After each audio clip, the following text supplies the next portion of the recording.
I am very excited to introduce to you Dr. Prakash Nagarkatti. Dr. Nagarkatti is the Vice President of Research at USC, and he has been doing world-renowned research on cannabis and cannabinoid medicine right there in Columbia, just 2 blocks away from the State House. And I'm very pleased to introduce you to Dr. Nagarkatti, and he'll share a little bit about the research that he's been doing.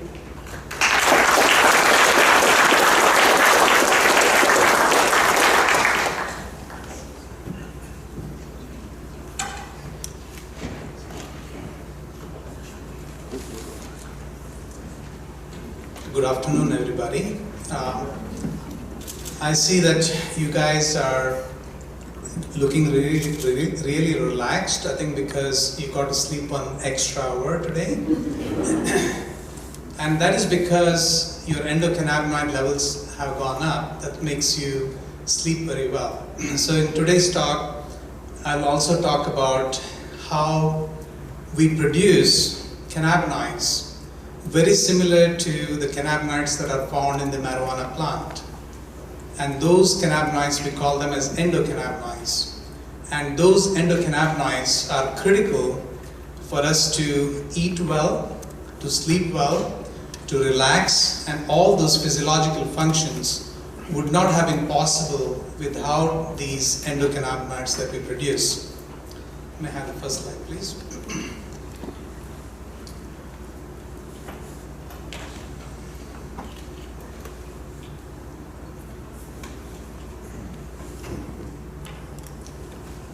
So marijuana is not a new plant. It has been known for several centuries, almost dating back to almost 5,000 years ago. It was extensively used in India and China, both in Chinese medicine as well as Indian medicine, what is called as Ayurveda.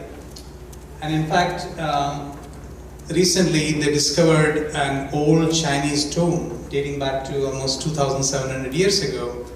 And what they found was, along with the skeleton, they found several pounds of marijuana plant. So that goes to demonstrate how in ancient civilization, they respected and they knew the medicinal values of marijuana plant, because of which they almost thought that it was like a miracle plant. Because those days we didn't have any of these new drugs that are available right now. So the only plant or the only product that they could use to treat pain and suffering was using the marijuana plant. Next slide, please. So marijuana has over 400 chemicals, and out of those chemicals, about 60 of those chemicals are called as cannabinoids. And they're called cannabinoids because we express certain receptors on which they bind. So the receptor and the ligand is almost like a lock and a key. The lock is a receptor and the key is the ligand. So these chemicals can open that lock so that you can carry out various physiological functions. So it's important to remember that marijuana plant has 2 major compounds that have been well studied. Out of those 60 cannabinoids, only 2 have been very well studied. The first one is called as the delta-9 tetrahydrocannabinol, or THC, which is the psychoactive compound. Okay? And then you have another compound called cannabidiol, or CBD, which is non-psychoactive, so it has no psychotropic properties. So just to give you a little bit of history, that marijuana plant was brought to United States in around 1611 to 1762 by the Jamestown settlers. In 1840, marijuana became the mainstream medicine actually in the West. In 1850, marijuana was added to the US pharmacopoeia. And in 1930s, actually, American pharmaceutical firms used to sell the marijuana as medicines actually. So, however, in 1970, the US federal agencies introduced, I think it was President Nixon who introduced the Controlled Substance Act, in which they classified various drugs, whether they are useful or not useful, and they put marijuana as no accepted medical use. So they put it under what is called as class 1 of the 5 classes of drugs that they classified. That was put under class 1 drug, saying that class 1 drugs are having absolutely no medicinal value, and that's why they're put under class 1. So the class 1 includes compounds like heroin, ecstasy, LSD, and unfortunately marijuana was put under Schedule 1, because of which it's become extremely difficult to do research for most basic scientists as well as for the clinicians, because it's a Schedule 1 drug. So what is Schedule 1? It says is, currently there's no accepted medicinal value, right?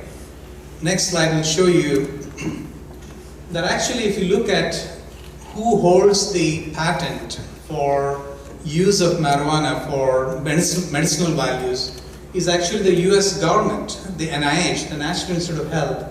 Patent number listed there clearly indicates that marijuana has beneficial effects to treat neurological diseases as well as it is a potent antioxidant. So this was the patent that was filed by the United States government, and they still have that patent. FDA has also approved a synthetic form of THC, what is called as Marinol, for treating, Mal was just talking about treating his relatives, that is cancer patients who are taking chemotherapy and radiation therapy to prevent nausea and vomiting, as well as to gain weight, as well as in HIV/AIDS patients. Marinol or synthetic THC is being used, and that is approved by the FDA. There is also another drug which is introduced by GW Pharmaceuticals very recently. It's a combination of THC and CBD. It's approved all over Europe, Canada, not yet approved in the United States for treatment of multiple sclerosis, which is an autoimmune disease, as well as recently what is called as Epidiolex, which is a cannabidiol, and clinical trials have shown that it's very effective against certain forms of epilepsy, like what Jill was talking about. So I feel like there is some hypocrisy here. On one hand, the federal government says, no, we want to put marijuana in the Schedule 1 drug because it has got no medicinal values. But the same federal agency also says and has approved use of marijuana constituents for various medicinal purposes. Next. Now, some people may say that, marijuana is addictive and therefore it might kill people and all that. But if you look at the data, virtually there is not a single instance of overuse or abuse of marijuana leading to any death, because they've shown that marijuana is relatively non-toxic compared to other drugs, either prescribed or particularly you must have heard about the opioid crisis right now, where hundreds of people die every day because of overdose, but you'll never have that problem with marijuana. Next slide will show you the addiction rate for various compounds. If you look at tobacco, 32% can become addictive, heroin 23%, cocaine 17%, alcohol 15%, and the addiction for cannabinoids or marijuana is almost the same as for coffee. So yes, there is a potential that normal individuals who abuse marijuana might become, might get addicted, but it's a small percent. But again, as I said before, we're not promoting use of marijuana for recreational purposes. What we are saying is it should be allowed for medicinal purposes. Now we talked about the effect of marijuana, some being psychoactive and some being non-psychoactive, right? So the marijuana cannabinoids act on 2 types of receptors. One receptor is expressed in the brain, and that is called as the CB1 receptor. So when cannabinoids like THC bind to the CB1 receptors, it causes psychotropic effects, okay? But then there is another type of receptor called as CB2, which is expressed on our immune cells. These are the cells that protect us against infections. These are the cells that protect us against cancers. So they are totally different types of receptors called CB2. And when cannabinoids activate the CB2 receptors, you don't have any psychotropic effects. So that's why compounds which are non-psychoactive can bind to the CB2 receptors. So when I started doing research way back in year 2000, I was at the Medical College of Virginia, and I was looking at the literature which shows that these immune cells express cannabinoid receptors. So I tried to look at, wow, why are these immune cells expressing cannabinoid receptors? And I could not find any literature, I could not find any published studies. So that got me excited about trying to find out what are these immune cells, why are these immune cells expressing the CB2 receptors, and what are their functions. That led to major findings in our research lab. So it's important to remember that CB receptors, cannabinoid receptors, have evolved over 600 million years. Every vertebrate species that we have on Earth expresses these cannabinoid receptors, which goes to demonstrate that they have been very carefully preserved during evolution, which goes to demonstrate that these cannabinoid receptors play a very critical role in our normal physiological functions. So therefore, any disruption in these receptors can lead to various disease or disease conditions. The cannabinoid receptors have existed before the introduction of the cannabis or marijuana plant, which evolved only about 25 million years ago. So that means to say that these receptors existed even before the marijuana plant got evolved on planet Earth. Like as I was saying in the introduction, it's not only that the marijuana has these cannabinoids, but we also produce our own cannabinoids, and those are called as endocannabinoids. These endocannabinoids bind to the CB1 receptors in the brain, as well as to the immune cells, and regulate the functions such as sleep and appetite and all that. I'm sure you're going to ask me that if we produce our own endocannabinoids, then why are we not high all the time?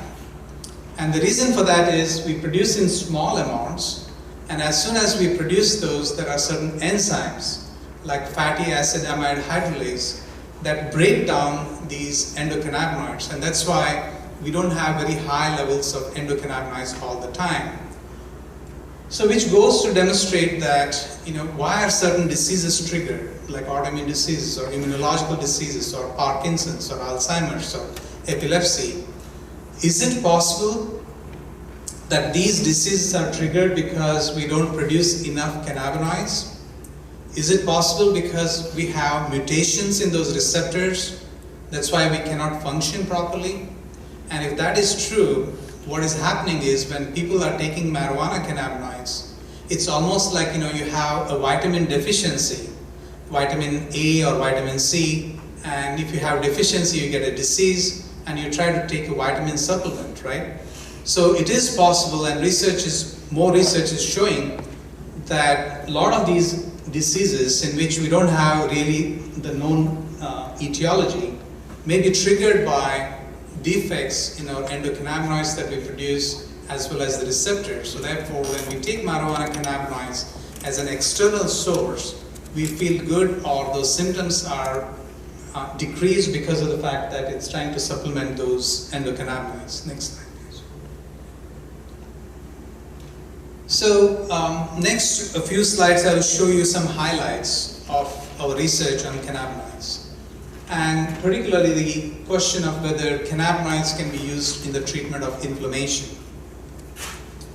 Inflammation is our immune response to infections, right? Whenever you get infection, bacterial infection, or you get flu or any type of infection, your immune system gets activated. That's called inflammation. Inflammation is also triggered when you touch poison ivy, poison oak, you have nickel, if you have allergic to nickel, autoimmune diseases, allergies, if you are bitten by a bee venom, it's all inflammation. That is your immune system producing all these cytokines and chemokines and causing the disease.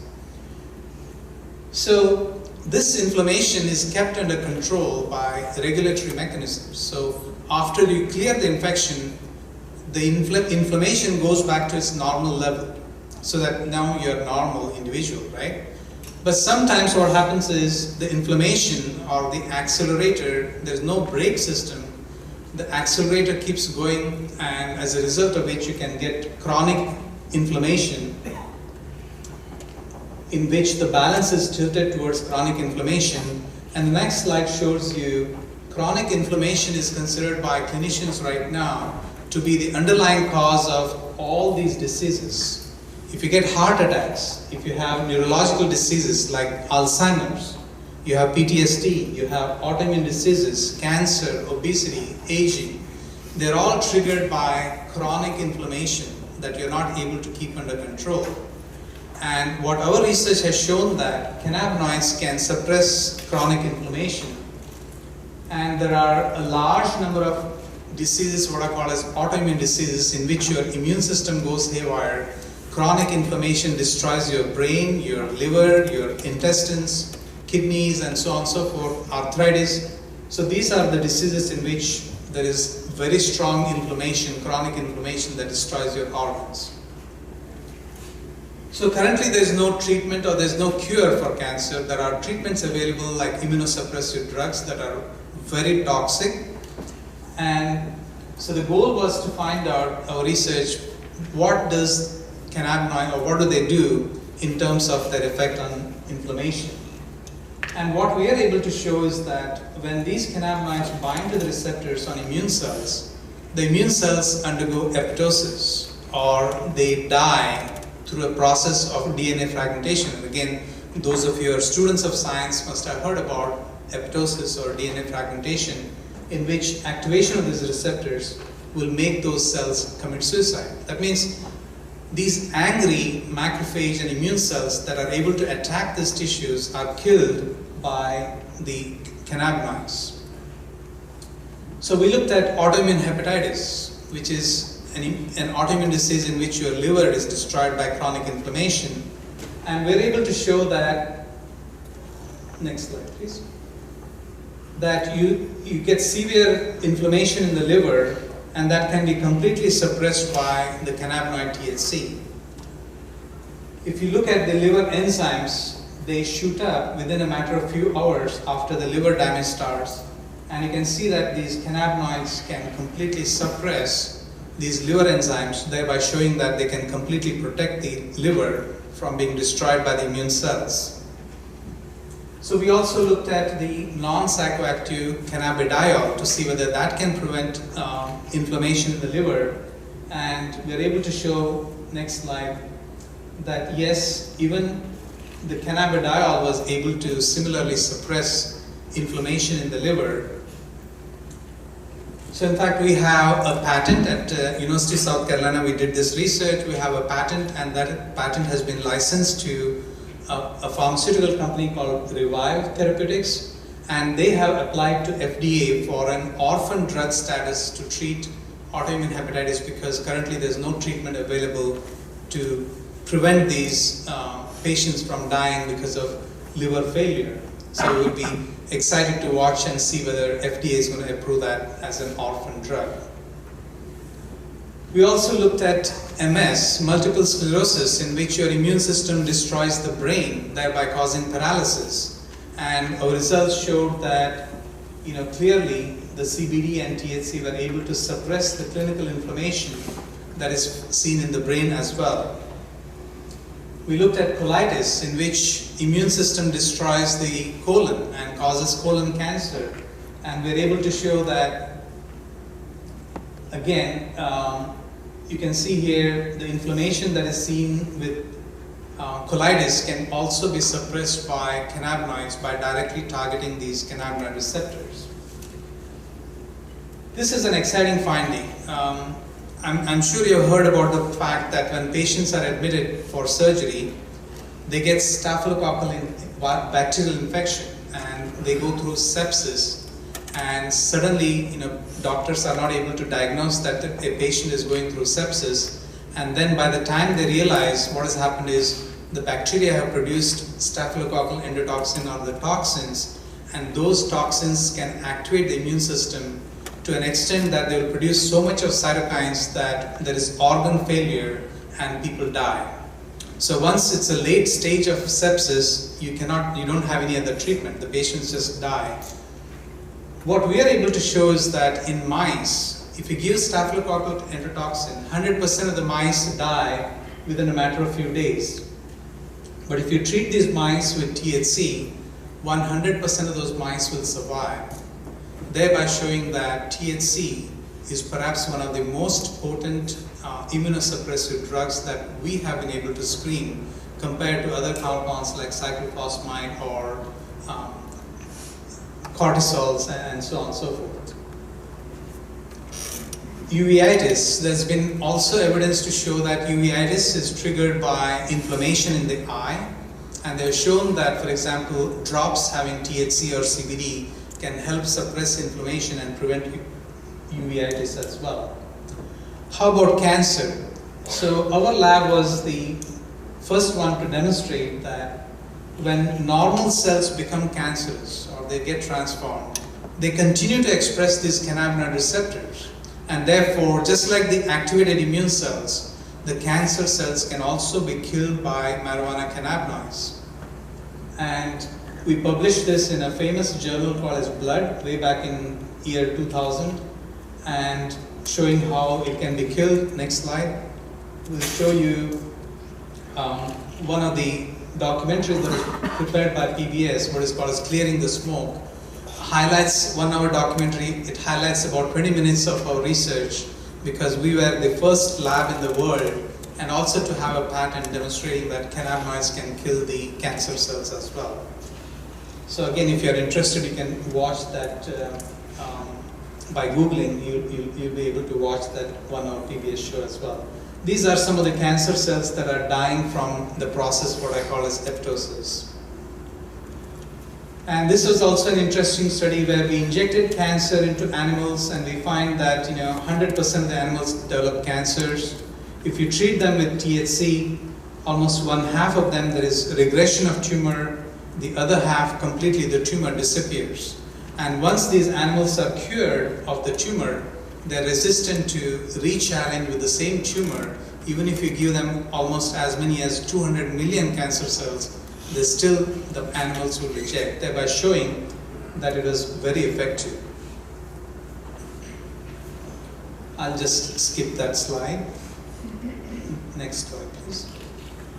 Okay, there is another disease called as Graft-versus-Host disease. That means when patients are treated with high dose of radiation and chemotherapy, their bone marrow gets destroyed. So therefore, you have to transplant the bone marrow from another individual. And if the bone marrow is not matched between the donor and the recipient, then what can happen is there will be a graft-versus-host disease. And once the graft-versus-host disease sets in, it's very difficult to treat that. And what we are able to show is that, next slide. So this is the graft-versus-host disease. This is the normal size of the spleen. And look at the graft-versus-host disease. The spleens are enlarged dramatically because of the constant immune cell attack. And we are able to show that THC was highly able to suppress graft-versus-host disease.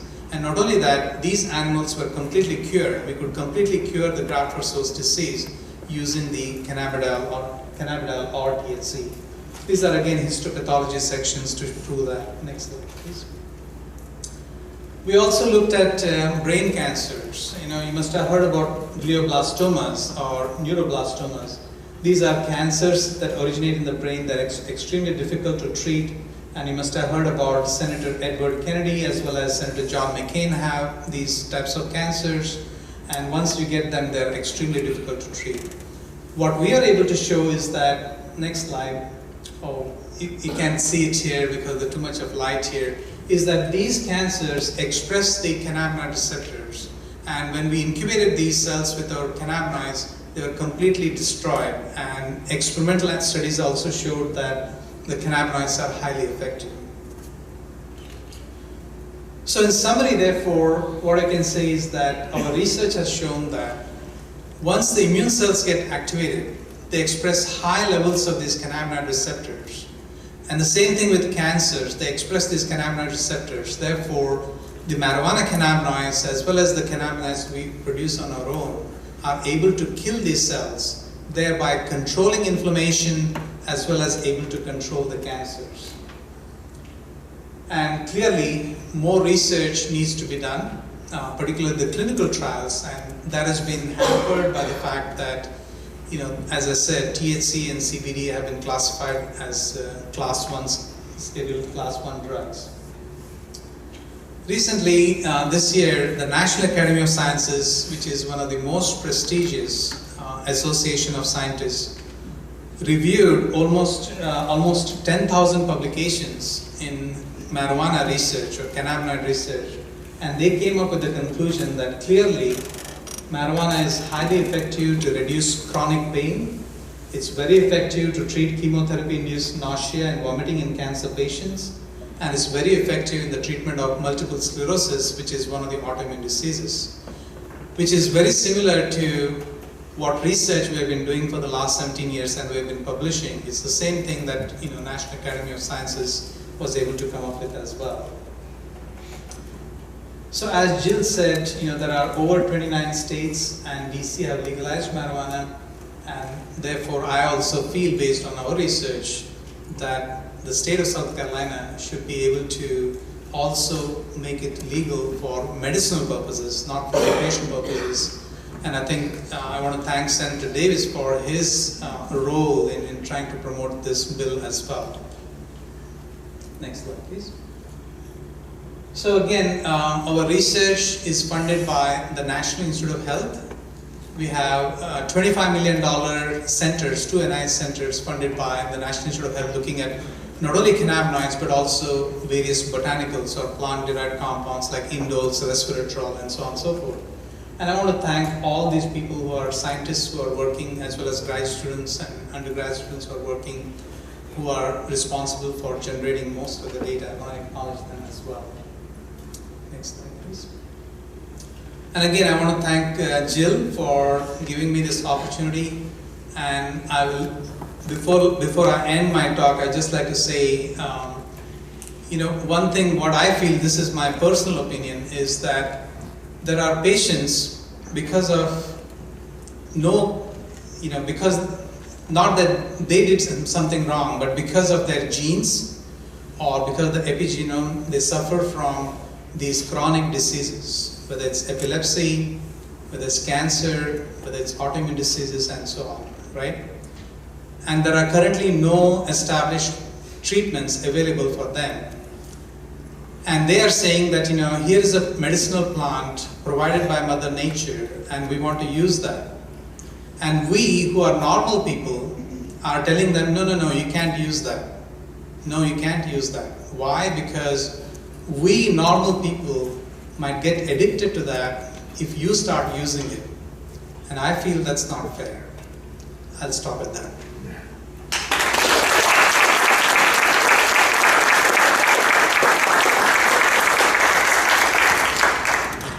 I would be happy to answer any questions, or do you want me to? Is your research available online? Yes, so if you do a PubMed and search, put in Nagarkatti, you will get almost 300 publications. So, Thank you. Right. And you can do, even if you want to fine tune that further, you can put Nagarkatti and marijuana or Nagarkatti and cannabinoids. It will give you a list of all the publications that we published. Thank you. I got a question. Yes. You talk about the preventive or the curing effect of marijuana and THC. Would ingesting a small amount of marijuana or smoking a joint now and then have a preventive effect?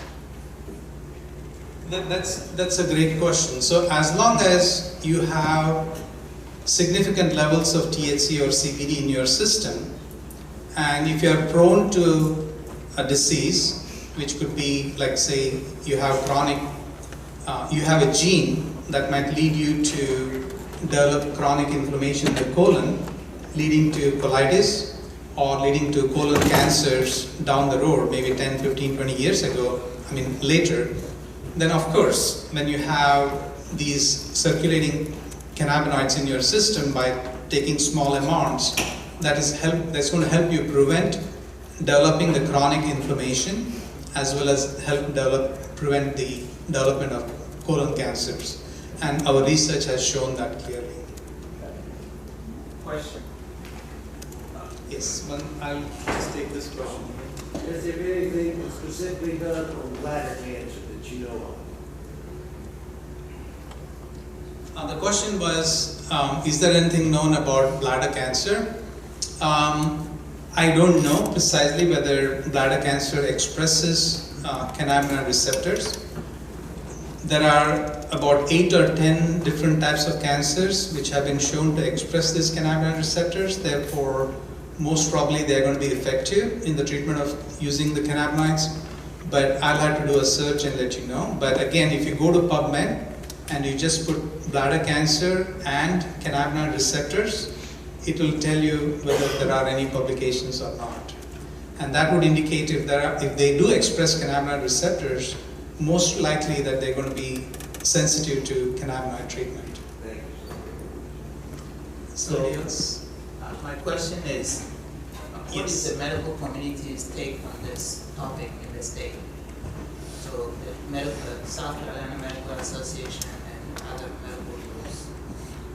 Yeah, so the question was, what do the medical community take from this? That's a great question, and I think it's a little bit more philosophical question, in that the physicians try to prescribe medicines only after they are approved by the FDA, right? The physicians don't feel comfortable in just hearing from patients that it's working and trying to give them medicines based on that.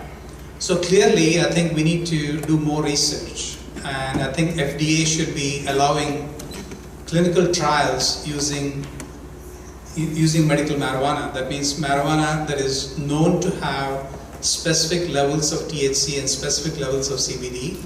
It's not difficult to do that. We can clearly identify the amount of THC and CBD found in the marijuana plant, and once we quantitate that and use that for clinical trials. And again, I want to also stress the fact that in Israel, for example, they already have started treating cancer patients and patients with autoimmune diseases with these cannabinoids, because they already done the clinical trials and they find it's very effective.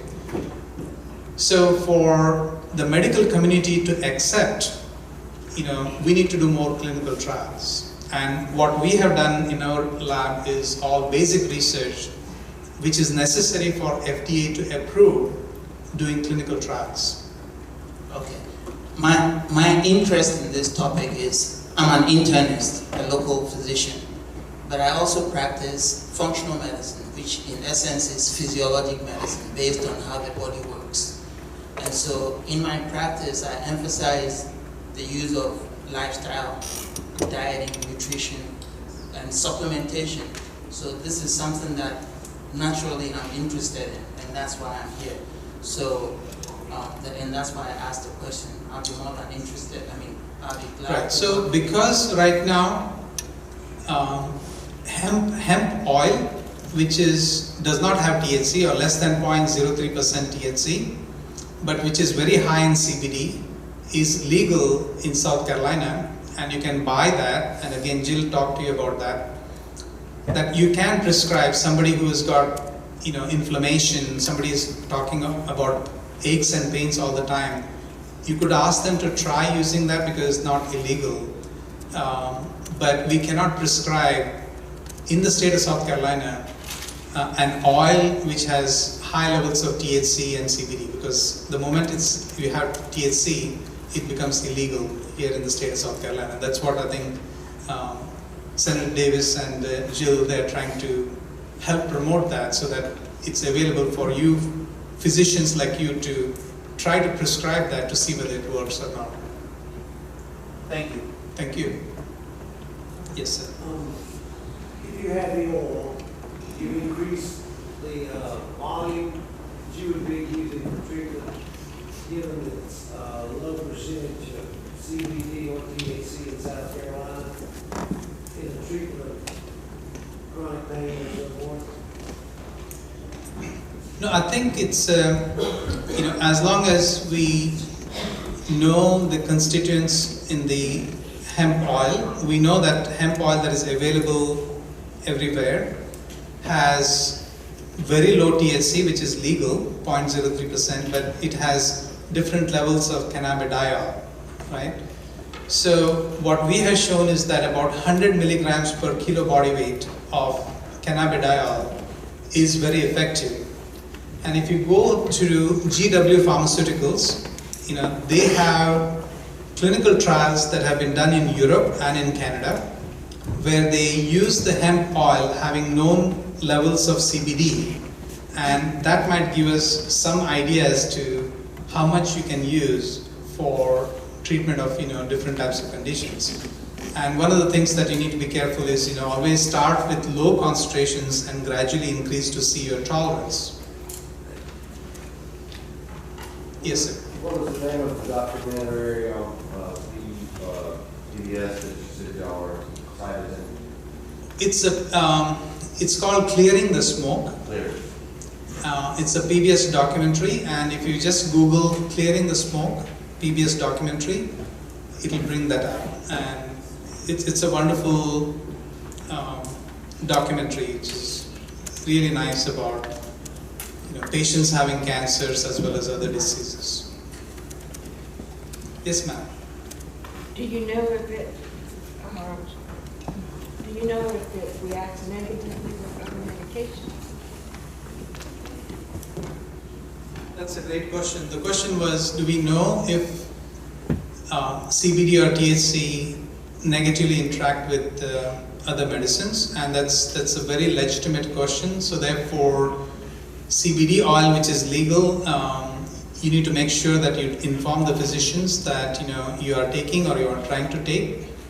But I think when GW Pharmaceutical introduced the CBD oil or a combination of THC and CBD in Europe and Canada, they did clinical trials and made sure that it was not toxic. But you're absolutely right, we do also research on other, like St. John's wort, for example. We do a lot of research on that. And St. John's wort has a lot of compounds that interfere with other medicines. So therefore, you cannot take St. John's wort with other medicines. But so far, we don't have much information. That's why I keep saying we need to do a lot of clinical research. We need to do a lot of clinical trials. But so far, there's no indication to suggest that there is any interactions. Thank you. Yes, ma'am. Can THC alone induce apoptosis? Can THC alone induce apoptosis? So the question was, can THC alone induce apoptosis? And the answer is yes, because we have received 100% pure THC from NIDA, National Institute of Drug Abuse, and we added them to the tumor cells that express the cannabinoid receptors, and we found that within a few hours, even the glioblastomas, they completely die. When you use the pure THC into experimental animals, we were able to cure almost 30 to 40% of the animals. And once they were cured, they were totally resistant to that particular cancer. So all of those studies were done with pure THC, purified from the wild plant. Do you know if there are any similar results with cannabidiol? Yes, so most of the studies we did with THC, we also try to reproduce with CBD because non-psychoactive. But to really, if you look at the staphylococcal enterotoxin, for example, which causes sepsis, in some of those studies, CBD is not as effective as THC. So in terms of its ability to kill the immune cells or cancer cells, I think THC is much more potent. The reason being, THC acts through CB1 and CB2 receptors. CBD does not bind to CB1 or CB2 receptors. It acts through some other pathway, and it's called vanilloid receptors or other receptors are induced. They also shown that cannabidiol can induce your own endogenous cannabinoid levels are increased. They in turn act through CB1, CB2 receptors. So therefore, indirectly, it may be acting, but not directly. So that's the reason THC is much more potent. And that's why, going back to what Jill was saying, that sometimes people with epilepsy find benefit with only CBD oil, but some of them need combination of THC and CBD. And THC and CBD are like cousins. the toxic effects of THC are neutralized by CBD, and the beneficial effects of CBD are enhanced by THC. That's why a combination of THC and CBD is ideal, but again, patients have to try that out. Okay? I have a question. Okay. Okay, so you are a researcher, and I hear you saying that more research is needed, which I think we all agree about that. What is your feeling about states legalizing medical cannabis for patients ahead of that research? Because that's something that we hear time and time again. Oh, we don't want to legalize it because there's not enough research. All we hear is anecdotal evidence, and that's an issue that I have to combat on occasion. So, what is your thought on that? So even FDA allows the use of certain drugs to treat diseases in which there is no other treatment available by calling them as orphan drugs, right? So, for example, now CBD, they're reviewing our research to see whether they can approve the CBD for treating, autoimmune hepatitis before even they do the clinical trials. So they have that option of approving. So therefore, if the literature clearly shows that millions and millions of people have been using marijuana and there has been no toxicity so far and nobody has died of these marijuana, and people are saying that basic research has shown that clearly it's beneficial, and just because clinical trials have not been done, but the fact that there is no other treatment available for people with certain forms of epilepsy or neuroblastomas or severe forms of autoimmune diseases or PTSD, then they can approve that as orphan drugs. So why not allow the doctors allow the patients to try it out and see whether it works. We're not talking here about extremely dangerous or toxic chemical here, which has already been used for thousands of years across the globe. So, okay. One more, please. Okay.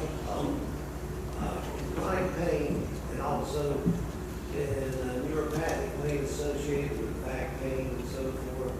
Have you found the combination of cannabinoid and THC better, or which bit one better than the other? Right. So there are different types of pains. One is a pain that is triggered by inflammation. So where your immune system goes haywire and starts destroying, like arthritis, and so you get such severe pain in the joints and all that. So what our research has shown is that it's very beneficial in that situation. We have not done much studies with, say, diabetic neuropathy, for example. If the nerves are hyper-energized and they send the signals of pain, whether cannabinoids can be useful, it may be, but we have not done research on that. Yes, sir. Have you linked or seen any differences in CBD from hemp plants versus CBD from cannabis that was actually allowed to flower? And because looking at some studies that I've seen, there is a slight difference, and one can be more effective than others. Since we can only get hemp in South Carolina, they do not allow it to flower. Have you seen any studies with that, or? Okay. So the question was, have you looked at cannabidiol extracted from the flower versus some other area, or whether the plant is young or when the plant gets old and things like that? The cannabidiol as a chemical is the same, whether you isolate from this plant or that plant or this stage of whatever. But when you're preparing the whole extract or preparing the whole oil, then there will be different levels of other chemicals that are found. There are 60 other cannabinoids that are found, as well as 400 different chemicals that are found. And some people have argued about what is called as the entourage effect. That is, in addition to cannabidiol, there are all these other chemicals that you find in the hemp oil that may be helping the cannabidiol to be successful in its treatment. So therefore, that may be the reason why anecdotally people will say, okay, if you extract from this plant at this particular stage or this particular season, that's best for certain treatments compared to other types of treatments. But if you tell me as a scientist that if there is a pure oil which has only CBD, and we know the constituents of that, then that is not going to change the effect because it's pure CBD that, for example, what we use for our studies. Okay? On that note, my question is, I don't understand why then hemp would be illegal. I mean, I can't grow in my backyard. Even though CBD is not illegal, I'm aware there's a small amount of THC, but by the time all the process is done, it's unaffordable for someone who wants to actually, or needs to use it. So it's medicine is right there, but I can't even access it because I can't, afford it. So what's keeping hemp from being made legal so that someone could grow it in their own yard? So if I understand your question, the question was, why is there restriction of growing hemp, which does not have any THC but only has CBD? Why is there, restriction on that? And that is because what the federal agencies felt was that though hemp has very little amount of THC, very, very little, like less than 0.03%, that farmers might use tons and tons of hemp to extract a few milligrams of THC, which becomes illegal. I mean, this doesn't make any sense, but that's what they said. So that's why they said, we're going to ban. Earlier, they allowed hemp to be grown in US, but they said, once the THC was made Schedule 1, they said, no, there is a possibility. But that's ridiculous because people can synthesize chemically THC in the lab or at home, for example, and they don't have to take the trouble of growing tons of hemp and then extracting 1 or 2 milligrams of THC and then use that for smoking. So sometimes, you all know that, how the government functions, but what can we say? Okay. I have a question. Yes, ma'am. This has been very informative.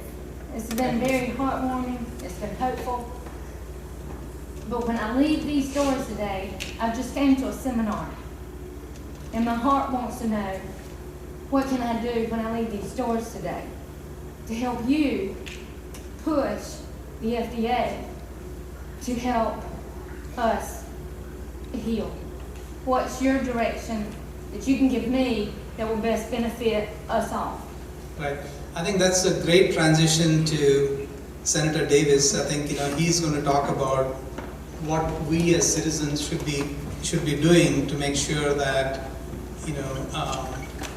when people are suffering because there is no other medication is available, that we as a society, we cannot say no to people because of the potential implications. Because I just talked about alcohol, for example. If we were serving today alcohol to everybody, everybody would be happy, nobody would say anything about it. But if you look at the medicinal benefits of alcohol or whatever, there's nothing. Right. So I feel like, it just the citizens getting to know that, and they making their politicians and the leaders aware of what are their needs and what should we be doing as a society. I think that is very critical, and I think I want everybody to be engaged in this process so that we try to bring that kind of a change. I think that's very critical. And I do appreciate your time, though. I didn't mean to sound disrespectful. No, you're not. You're not. Okay, you're not, because in fact you have been so polite. Whenever I go and give talks, there are people who are against or who feel like this would lead to recreational use of marijuana, and they say especially for talking about the bad influence or impact of this and all that. So I listen to them, and as I said, my reasoning is the same thing, that as normal citizens we cannot decline people who have been born with their bad genes having so many suffering from so many different diseases, we saying that no, we can't let you have particular treatment because every drug is controlled, right? Whether any medicine that your antibiotics to any type of medicine that doctor gives you is regulated right now. You cannot just go and buy in the pharmacy outside, over the counter. So why not another medicine that's already available and provided by Mother Nature? So, okay. Jill, you want to comment? Thank you so much.